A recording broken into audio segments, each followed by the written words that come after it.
اعوذ باللہ من الشیطان الرجیم بسم اللہ الرحمن الرحیم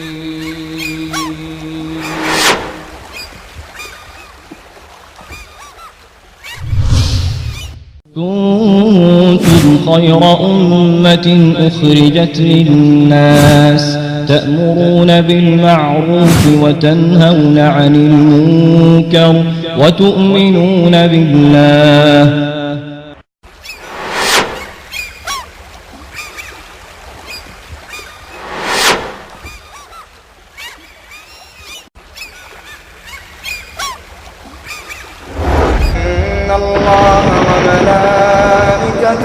يصلون على النبي يا أيها الذين آمنوا صلوا عليه وسلموا تسليما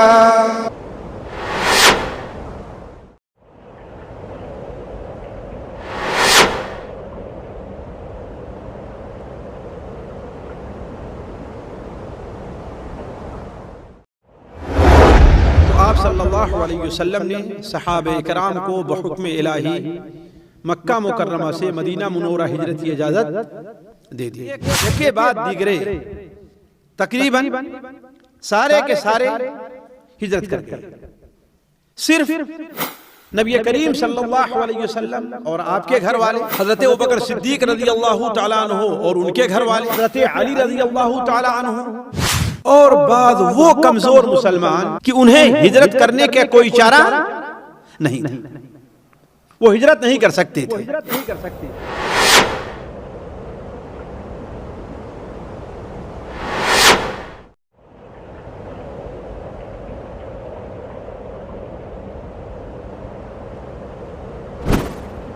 اللہ کے رسول صلی اللہ علیہ وسلم کو اسی دن جو جمعرات کا دن تھا، دوپہر سے پہلے اللہ تعالیٰ نے حضرت جبرائیل کے ذریعے نبی کریم صلی اللہ علیہ وسلم کو خبر دے دی کہ آج ایسی چال چل رہے ہیں کہ آج رات آپ کے اوپر حملہ آور ہوں گے. آپ صلی اللہ علیہ وسلم نے کہا کہ مجھے اللہ تعالیٰ نے ہجرت کی اجازت دے دی.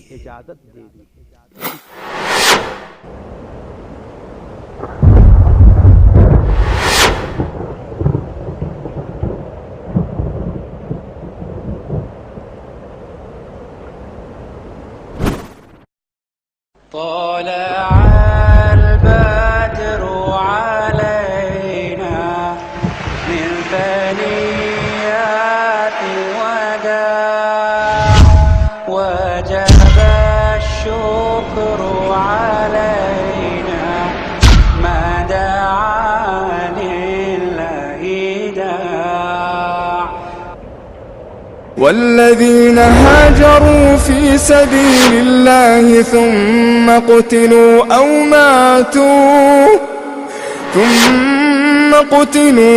ماتوا ليرزقنهم الله رزقا حسنا وإن الله لهو خير الرازقين. اور جن لوگوں نے اللہ کی راہ میں ہجرت کی پھر شہید ہوئے یا مر گئے، اللہ انہیں بہت اچھا رزق دے گا اور یقیناً اللہ ہی بہترین رازق ہے. بسم اللہ الرحمن الرحیم الحمدللہ رب العالمین والعاقبۃ للمتقین والصلاۃ والسلام علی رسولہ الکریم اما بعد. حاضرین مجلس، سلسلہ وار دروس بعنوان سیرت النبی صلی اللہ علیہ وسلم ما حقیقت و نصیحت کی یہ 11ویں کڑی کچھ ہی دیر میں شروع ہونے جا رہی ہے.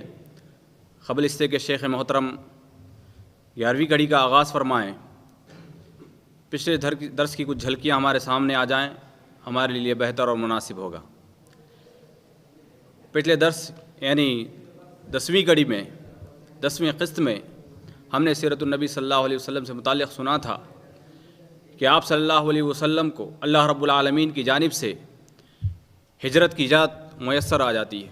اللہ رب العالمین نے ہجرت کی اجازت دے دی، جس کے ساتھ ہی صحابہ کرام رضوان اللہ علیہم اجمعین کفار مکہ مشرکین مکہ کی پریشانیوں سے نجات حاصل کرتے ہوئے ایک بعد دیگر ایک ایک کر کے دو کر کے ہجرت مکہ سے مدینہ کی طرف شروع کر دیا۔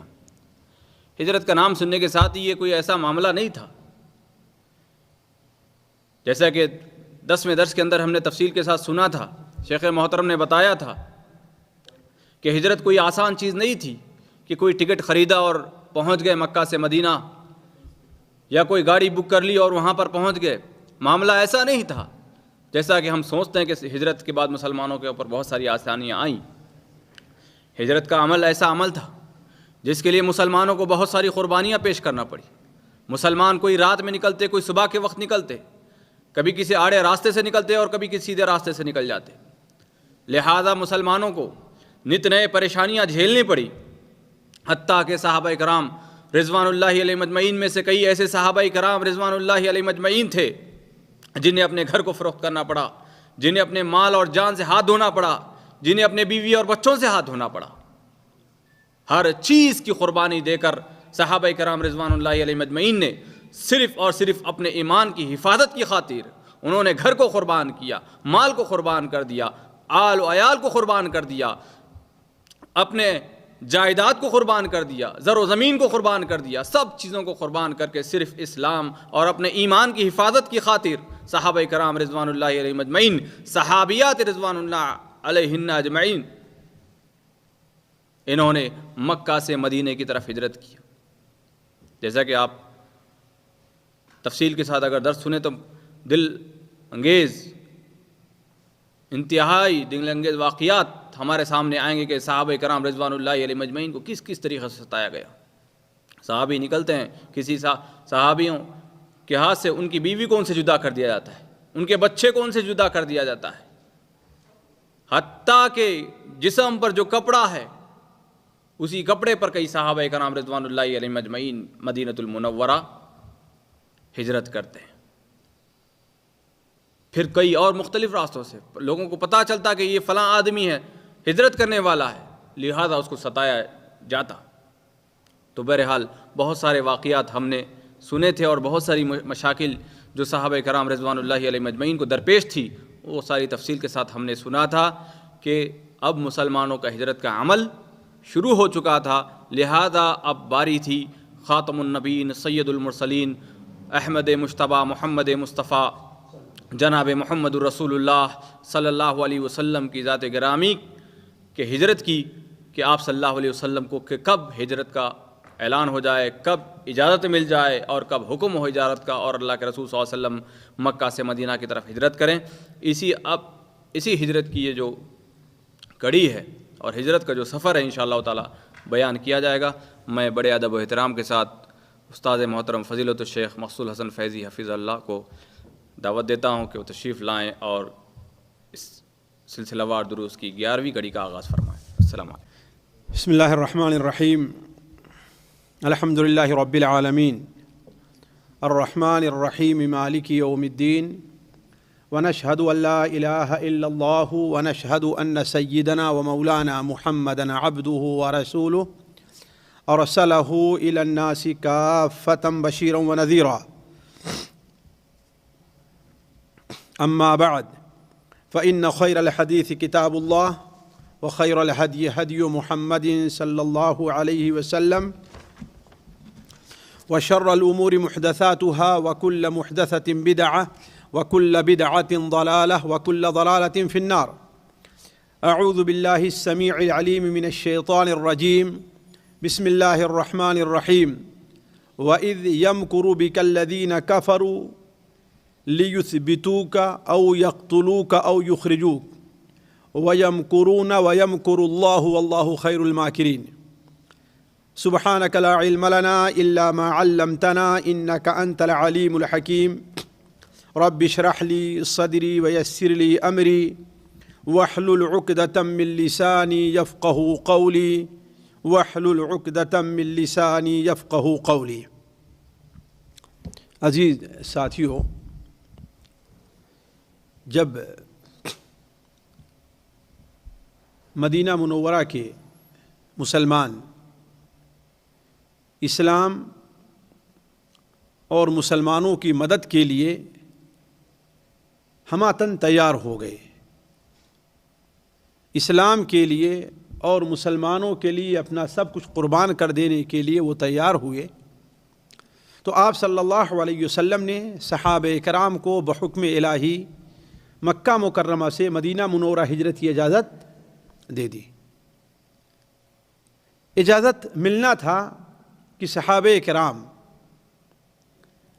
صرف اور صرف اپنے دین کی حفاظت کے لیے مکہ مکرمہ کو چھوڑ کر کے مدینہ منورہ نکل جاتے ہیں، حالانکہ ان میں کو ہر شخص یہ یقین رکھتا تھا، ایمان رکھتا تھا کہ مکے کی سرزمین ایسی ہے جس کا دنیا میں کوئی بدل نہیں ہے، یہ یقین تھا۔ لیکن جو اصل مسئلہ تھا وہ یہ تھا کہ یہاں رہ کر کے اپنی آخرت کا سنوارنا مشکل ترین کام ہے، لہذا اللہ تبارک و تعالیٰ کے لیے جب اللہ کے رسول صلی اللہ علیہ وسلم نے اجازت دی تو مدینہ منورہ کا رخ کیا۔ کوئی اکیلے گیا، کوئی اپنے بچوں کو لے کر کے نکل سکا، کوئی اپنے کچھ 2-4 ساتھیوں کو لے کر کے نکلا، کوئی اپنے ساتھ کچھ مال لے کر کے نکلا۔ عمومی طور پر مسلمان مدینہ منورہ سے مکہ مکرمہ سے نکلنے میں کامیاب ہو گئے۔ کچھ ایسے مسلمان تھے جنہیں وقت پر کافروں نے پکڑ لیا اور انہیں اٹھا کر کے ان کے گھروں میں یا کہیں پر قید کر دیا، لیکن عمومی طور پر مسلمان ایک کے بعد دیگرے تقریباً سارے کے سارے ہجرت کر گئے۔ صرف نبی کریم صلی اللہ علیہ وسلم اور آپ کے گھر والے حضرت ابوبکر صدیق رضی اللہ تعالیٰ عنہ اور ان کے گھر والے، حضرت علی رضی اللہ تعالیٰ عنہ، اور بعض وہ کمزور مسلمان جن سے متعلق اللہ تعالیٰ ارشاد فرماتا ہے لا یجدون حیلۃ ولا یہتدون سبیلا، کہ انہیں ہجرت کرنے کا کوئی چارہ نہیں تھا، وہ ہجرت نہیں کر سکتے تھے، وہی مسلمان باقی رہ گئے۔ اور روایات سے پتہ چلتا ہے کہ مسلمانوں نے مکہ مکرمہ سے اس کثرت سے ہجرت کی، اس کثرت سے ہجرت کیے کہ کتنے گھر ہیں جو بالکل ویران رہ گئے، جیسے کہا جاتا ہے کہ ان کے دروازے کھٹکھٹا رہے تھے، اس لیے کہ جب گھر خالی ہو، دروازے کھلے ہوں اور ہوا آئے گی تو دروازے کھٹکھٹائیں گے۔ تو یہ مثال دی جاتی ہے کہ گھر بالکل ویران ہے جس کے دروازے آواز کر رہے ہیں۔ اس کا اندازہ معجم طبرانی کبیر کی اس حدیث سے ہوتا ہے جسے امام طبرانی رحمہ اللہ حضرت عبداللہ ابن عباس رضی اللہ تعالی عنہما سے نقل کرتے ہیں کہ آخری صحابی جنہوں نے ہجرت کی تھی وہ عبد ابن جحش تھے، ابو احمد، ان کی کنیت تھی ابو احمد، اور عبد ابن جحش تھے۔ یہ ابو سفیان کے داماد تھے، یہ ابو سفیان کے داماد تھے، اور یہ نابینا تھے، یہ نابینا تھے۔ یہ ہجرت کرنا چاہ رہے تھے لیکن ان کی بیوی راضی نہیں ہو رہی تھی، یہ زور دے رہے تھے لیکن بیوی راضی نہیں ہو رہی تھی۔ لیکن انہوں نے کیا کیا؟ انہوں نے کہا کہ ہم مدینہ نہیں چلتے، کسی اور طرف جا رہے ہیں۔ اپنی بیوی سے کہا کہ ہم مدینہ نہیں چلیں گے، کسی اور طرف جائیں گے۔ بیوی نے کہا کہ ٹھیک ہے چلو۔ اور جانتے ہیں کہ بیوی کا باپ ابو سفیان مکہ کے ان سرداروں میں جو نبی کریم صلی اللہ علیہ وسلم سے سخت عداوت اور مخالفت آپ کی رکھتے تھے، تو چھپ کر کے اپنے سسر سے، اپنے گھر والوں سے، اپنے سسرال والوں سے چھپ کر کے نکلے، بیوی سے بتایا کسی اور طرف جا رہے ہیں، اور راستہ پکڑ لیا کہاں کا؟ مدینہ منورہ کا۔ اور مدینہ منورہ میں جب آ کر کے ٹھہرے ہیں اور اس کی خبر مل گئی ابو سفیان کو، اس نے کیا کیا کہ گھر پر قبضہ کر لیا اور جو کچھ گھر میں سامان وامان تھا وہی چھوڑ دیا۔ کچھ ایسی چیزیں جس کی ضرورت نہیں تھی اس کو چھوڑ دیا اس نے. مثال کے طور پر اس وقت چمڑے، جیسے آج چمڑے کی بڑی اہمیت ہے، اس وقت بھی چمڑے کی ایک اہمیت تھی، لیکن آج کیا ہے، ہم لوگ اسے بیچ دیتے ہیں. اس وقت لوگ کیا کرتے تھے، اس کا ببول کے پتے، نمک اور ایسے پانی وغیرہ سے اس کو کا معالجہ کر کے، اسے سڑا کر کے اس کی جو ہے جو گیلا پن یا وہ پن رہتا جو چمڑے کا، وہ اوپر کا مادہ رہتا، اسے ختم کر کے اسے استعمال کیا کرتے تھے. تو کچھ چمڑے بھی ابو احمد کے ہاں رکھے ہوئے تھے، لیکن جب چھوڑ کر کے چلے گئے اور اسے ابھی نمک اور پانی وغیرہ سے، سوڈا وغیرہ سے اسے صاف نہیں کیا تھا تو اس میں بدبو پیدا ہو گئی. تو ہوا یہ کہ ابو جہل، عتبہ ابن ربیعہ، شیبہ ابن ربیعہ اور عباس ابن عبد المطلب. عباس ابن عبد المطلب کون ہے یہ؟ جی، نبی کریم صلی اللہ علیہ وسلم کے سب سے چھوٹے چچا ہیں، اور یہ ابھی مسلمان نہیں ہوئے تھے، بلکہ یہ بہت بعد میں مسلمان ہوئے.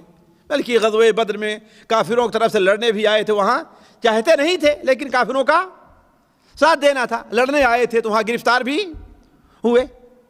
وہ گرفتار بھی ہوئے. یہ فتح مکہ کے موقع پر اللہ کے رسول صلی اللہ علیہ وسلم جب نکلے ہیں تو راستے میں آ رہے تھے ہجرت کرنے کے لیے، تو وہاں ملاقات ہوئی ہے. تو یہ چاروں آدمی، ابو جہل، عتبہ ابن ربیعہ، شیبہ ابن ربیعہ اور عباس ابن عبد المطلب، یہ نکلے مدینے کی گلیوں کا، مدینے کا جائزہ لینے کے لیے. اس گھر پر سے گزرے، ہاں بھائی یہ گھر فلاں کا تھا، یہ بھی چھوڑ کر کے چلا گیا، اس میں کوئی رہنے والا نہیں ہے. اس گھر کے پاس سے گزرے، ہاں بھائی اس گھر میں فلاں رہنے والا تھا، وہ بھی یہاں پر نہیں ہے. انہیں بڑا افسوس ہوا کہ مکہ مکرمہ اتنی مبارک زمین ہے اور یہاں سے لوگ اپنے گھروں کو چھوڑ کر کے چلے گئے. یہاں تک کہ ان کا گزر ابو احمد عبد ابن جحش کے گھر پر سے ہوا تو دیکھا کہ دروازے کھلے ہوئے ہیں، ہوا آ رہی، دروازے ادھر سے ادھر ٹھوکر لڑ رہے ہیں، اور گھر سے چمڑے کے سرلے کی بدبو آ رہی ہے. یہ اس بات کی دلیل ہے کہ اس گھر میں رہنے والا کوئی نہیں. اس منظر کو دیکھ کر کے عتبہ کی آنکھوں میں آنسو آ گئے. عتبہ کی آنکھوں میں آنسو آ گئے، اور عربی کا ایک شعر پڑھتا ہے، وَكُلُّ دَارٍ وَإِن طَالَتْ سَلَامَتُهُ، اور یہ بالکل حکمت پر مبنی شعر ہے ساتھیو. وَكُلُّ دَارٍ وَإِن طَالَتْ سَلَامَتُهُ يَوْمًا سَتُدْرِكُهَا النَّكْمَاءُ وَالْحُوَبُ. کوئی بھی گھر ہے، چاہے جتنے دن تک وہ سلامت رہ جائے، چاہے جتنے دن تک وہ آباد رہ جائے، ایک نہ ایک دن اس گھر سے رونے، چیخنے، چلانے، ماتم کرنے کی آواز ضرور آئے گی. ہے کہ نہیں؟ کوئی بھی گھر ہے. فرق یہ ہے کسی کے گھر سے رونے اور ماتم کرنے کی جلدی آواز ہے اور کسی گھر سے بعد میں آئے گی. لیکن کوئی ایسا گھر نہیں ہے جس میں خوشیاں ہمیشہ رہیں. کوئی ایسا گھر نہیں ہے کہ اس میں خوشی ہی خوشی رہے. تو اس نے آنکھ میں آنسو آ گئے اس کے، اور یہ شعر پڑھا، وَكُلُّ دَارٍ وَإِن طَالَتْ سَلَامَتُهُ يَوْمًا سَتُدْرِكُهَا النَّكْبَاءُ وَالْحُوَبُ. اور ابو جہل نے کہا، بدبخت نے، سارا کیا دھرا اس کا اور اس کے ساتھیوں کا ہے، لیکن آدمی اتنا ظالم ہے، اتنا ناشکرا ہے کہ اپنی زبان سے کبھی اپنی غلطی جلدی ماننے کے لیے تیار نہیں ہوتا. کوئی بھی، حتیٰ کہ آپ ہی کیوں نہ ہو، ہم ہی کیوں نہ ہوں، ہم سے کوئی غلطی ہو جائے تو ہم اس کے لیے کوئی نہ کوئی وجہ جواز ضرور ڈھونڈ کر کے لے آئیں گے. مثال کے طور پر ہم جا رہے ہیں، ہماری غلطی ہے، ایکسیڈنٹ ہو گیا ہمارا گاڑی کا ایکسیڈنٹ، لیکن ہم اس کے لیے کوئی نہ کوئی حجت، کوئی نہ کوئی دلیل ضرور تلاش کریں گے. ارے میں یہ سوچ رہا تھا، میں اتنے دن سے گاڑی چلاتا ہوں، کبھی ایکسیڈنٹ نہیں ہوا، پتہ نہیں کیا میں سوچ رہا تھا ایکسیڈنٹ ہو گیا. یعنی اپنے لیے کوئی نہ کوئی بہانہ وہ ضرور ڈھونڈ کر کے لے آتا ہے. تو ابو جہل نے کیا کہا، عباس ابن عبد المطلب رضی اللہ تعالیٰ عنہ کو خطاب کر کے کہ اے ابو الفضل، یہ سب کچھ کیا دھرا تمہارے بھتیجے کا ہے. یہ سب کچھ کیا دھرا کس کا ہے؟ تمہارے بھتیجے کا ہے. حالانکہ کیا دھرا کس کا تھا؟ سب بھائی، کیا وہ لوگ چور تھے؟ ڈاکو تھے، کیا کیا کرتے تھے وہ لوگ؟ گالی دیتے تھے، کسی کو برا بھلا کہتے تھے۔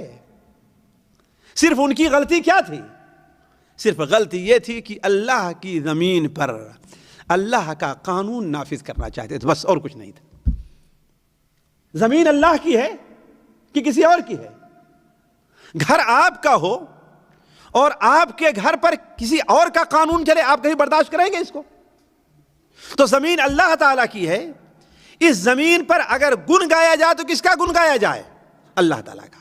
حکم چلے تو کس کا حکم چلے؟ اللہ تعالیٰ کا۔ یہ اللہ تعالیٰ کبھی قبول نہیں کرتا کہ اللہ کی زمین ہو اور اس پر اللہ سے بغاوت کرنے والے لوگ بس ہیں۔ آخر نبی کریم صلی اللہ علیہ وسلم تو یہی کہہ رہے تھے نا، الا لہ الخلق والامر، پیدا اس نے کیا ہے، لہذا حکم بھی اسی کا چلنا چاہیے۔ لیکن چونکہ ابو جہل عناد کرتا تھا، ضد پر اڑا ہوا تھا، اپنی غلطی دوسرے کے سر تھوپنا چاہتا تھا، اس لیے اس نے کیا کہا کہ یہ سب کیا دھرا کس کا ہے؟ آپ کے بھتیجے کا ہے۔ تو ساتھیوں، کہنے کا مطلب صورتحال یہ تھی کہ عام طور پر، بلکہ تقریباً ہر وہ مسلمان جو ہجرت کر سکتا تھا وہ ہجرت کر گیا۔ اب لے دے کر کے، جیسا کہ ہم نے کہا کہ نبی کریم صلی اللہ علیہ وسلم اور آپ کے گھر والے، حضرت ابوبکر صدیق رضی اللہ تعالیٰ عنہ اور آپ کے ان کے گھر والے، اور حضرت علی رضی اللہ تعالیٰ عنہ، یہ لوگ باقی رہ گئے تھے، یا وہ مجبور اور کمزور مسلمان تھے جن کے پاس ہجرت کرنے کی طاقت نہیں تھی۔ اب مکہ کے مشرکین جو ہیں، انہیں خطرہ لاحق ہوا، اور یہ خطرہ اصل میں ان کا دماغ کام نہیں کر رہا تھا، یہ اصل دماغ ابلیس لعین اور ابلیس ملعون کا دماغ کام کر رہا تھا۔ وہ لوگوں کو ابھار رہا تھا، وہ لوگوں کو ورگلا رہا تھا، ورنہ کوئی زمین کا مسئلہ نہیں تھا کہ انسان کچھ سوچے، اپنا جائیداد کا مسئلہ نہیں تھا کہ انسان کچھ سوچے، حتیٰ کہ دنیا کی سیاست کے لحاظ سے ساتھیوں کرسی کا بھی مسئلہ نہیں تھا۔ نبی کریم صلی اللہ علیہ وسلم نے کبھی یہ بھی نہیں دعویٰ کیا کہ ہمیں بادشاہ بننا چاہتا ہوں، ورنہ وہ تو اس پر راضی بھی تھے نا۔ اصل مسئلہ کیا تھا؟ ایمان اور کفر کا تھا۔ اس لیے ابلیس لعین، ابلیس ملعون ان لوگوں کو سکون سے بیٹھنے نہیں دینا چاہتا تھا۔